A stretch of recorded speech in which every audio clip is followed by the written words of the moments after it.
ഇന്ത്യയുടെ ആത്മാവിനേറ്റ വലിയ മുറിവായിരുന്നു ഏപ്രിൽ 22-നുണ്ടായ പഹൽഗാം ഭീകരാക്രമണം.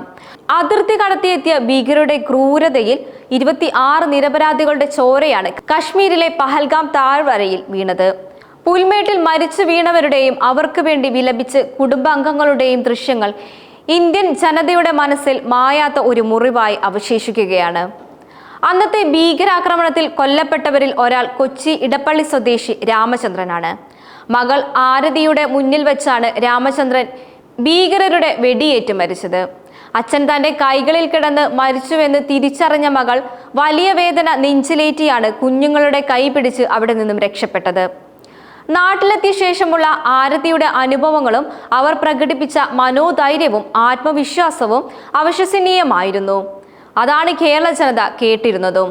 അച്ഛൻ ഭീകരാക്രമണത്തിൽ മരിച്ച വിവരം നാട്ടിൽ എത്തുന്നത് വരെ ആരതി അമ്മയെ അറിയിച്ചില്ല. അച്ഛൻ മരിച്ചതിന്റെ എല്ലാ സങ്കടങ്ങളും ഉള്ളിലൊതുക്കി കശ്മീരിൽ മൃതദേഹം വിട്ടുകിട്ടാനുള്ള നടപടിക്രമങ്ങൾ അടക്കം പൂർത്തിയാക്കി. പിന്നീട് സംസ്കാര ചടങ്ങിൽ എല്ലാ സങ്കടങ്ങളും അണപൊട്ടിയൊഴുകി ആരതിക്കൊപ്പം കേരളത്തിലെ ജനങ്ങളും കണ്ണീരൊഴുക്കി.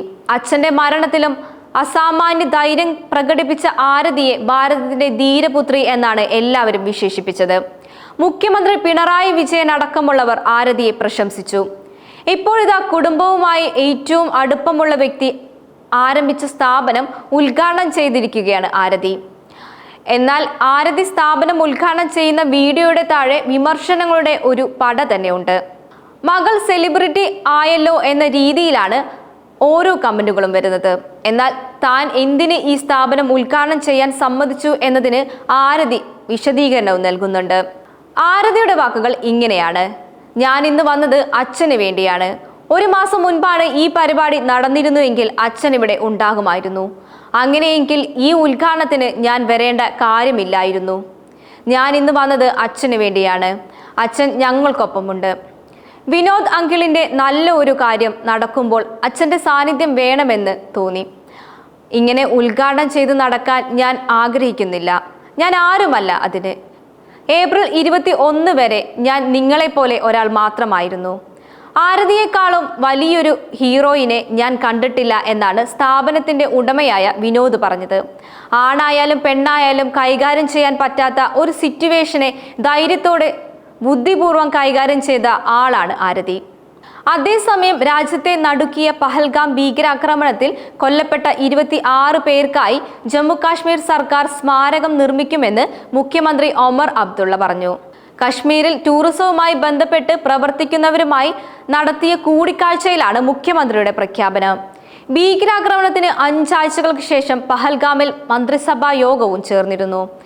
ജമ്മുവിനോ ശ്രീനഗറിനോ പുറത്ത് സർക്കാർ ആദ്യമായാണ് മന്ത്രിസഭാ യോഗം ചേരുന്നത്. വിനോദസഞ്ചാരികളുടെ ആത്മവിശ്വാസം വർദ്ധിപ്പിക്കുന്നതിന്റെ ഭാഗമായാണ് പഹൽഗാമിൽ മന്ത്രിസഭാ യോഗത്തിന് നേതൃത്വം നൽകിയത്. ഏപ്രിൽ 22-ന് കശ്മീരിൽ നടന്നത് ഹീനമായൊരു ഭീകരാക്രമണമായിരുന്നു.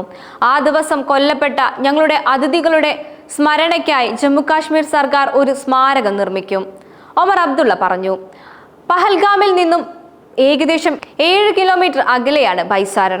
ഇവിടെ സ്മാരകം നിർമ്മിക്കാനുള്ള തീരുമാനം മന്ത്രിസഭാ യോഗം ആരംഭിച്ചിട്ടുണ്ട്. ഇതുമായി ബന്ധപ്പെട്ട PWയുടെ പ്രവർത്തനങ്ങൾ ആരംഭിക്കാൻ താൻ നിർദ്ദേശിച്ചതായി മുഖ്യമന്ത്രി പറഞ്ഞു. ഏപ്രിൽ 22-ന് പഹൽഗാമിൽ ബൈസാരൻ താഴ്വരയിൽ നടന്ന ഭീകരാക്രമണത്തിൽ ഒരു നേപ്പാൾ പൗരൻ ഉൾപ്പെടെ 26 നിരപരാധികളാണ് കൊല്ലപ്പെട്ടത്. അതിൽ ഒരാൾ മലയാളിയായിരുന്നു. കൊച്ചി സ്വദേശിയായ രാമചന്ദ്രനാണ് കൊല്ലപ്പെട്ടത്.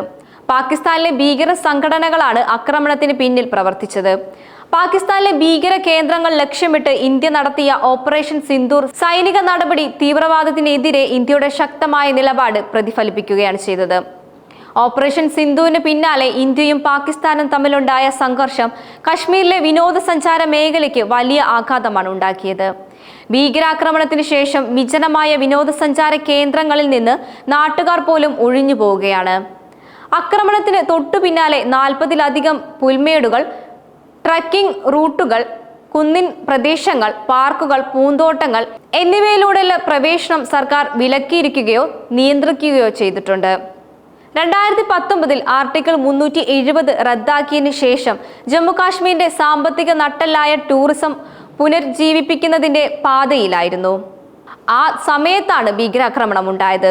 തിരിച്ചുവരവിന് ഒരുങ്ങുന്ന ജമ്മു കാശ്മീർ മേഖലയിലേക്കുള്ള സന്ദർശകരെ വിലക്കുന്ന അന്താരാഷ്ട്ര തലത്തിൽ പുറപ്പെടുവിക്കുന്ന നിർദ്ദേശങ്ങളിൽ അദ്ദേഹം നിരാശ പ്രകടിപ്പിച്ചു.